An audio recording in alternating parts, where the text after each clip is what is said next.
What to enter a 1098 form in H&R Block Online. Let's get started. First, visit the H&R Block Online website or app, sign into your account or create one if you don't have an account. Start or continue your tax return. On the dashboard, select Federal to open the Federal Tax section. Choose Deductions and Credits from the navigation menu. Depending on the specific 1098 form you have, follow these instructions. Form 1098E Student Loan Interest Statement used to claim student loan interest deduction. Under Education, Finance, select Student Loan Interest Paid. Click Add or Edit and enter the following information.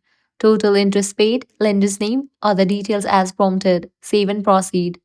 Form 1098T Tuition Statement used to claim the American Opportunity Credit or Lifetime Learning Credit.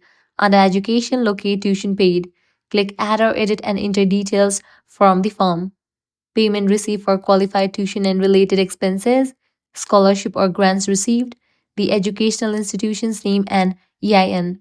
Answer additional questions about your education expenses to determine eligibility for credits. Save and continue. Form 1098C Contributions of motor vehicles, boats, or airplanes used to report charitable donations of vehicles, boats, or airplanes. Under charitable donations, click Add or Edit and enter the following. Description of the donated item, fair market value or sales proceeds, charity's name and EIN. Additional information as prompted. Save and proceed. After entering the details for each form, review your entries for accuracy. Use the H&R Block Error Check feature to ensure no information is missing. Save your progress after entering each form. Complete the remaining sections of your tax return. File your return when ready.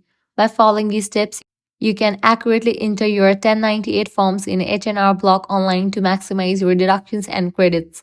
So that's a wrap for this video. If this guide helped you, do not forget to like, share, and subscribe to our channel. Thanks for watching.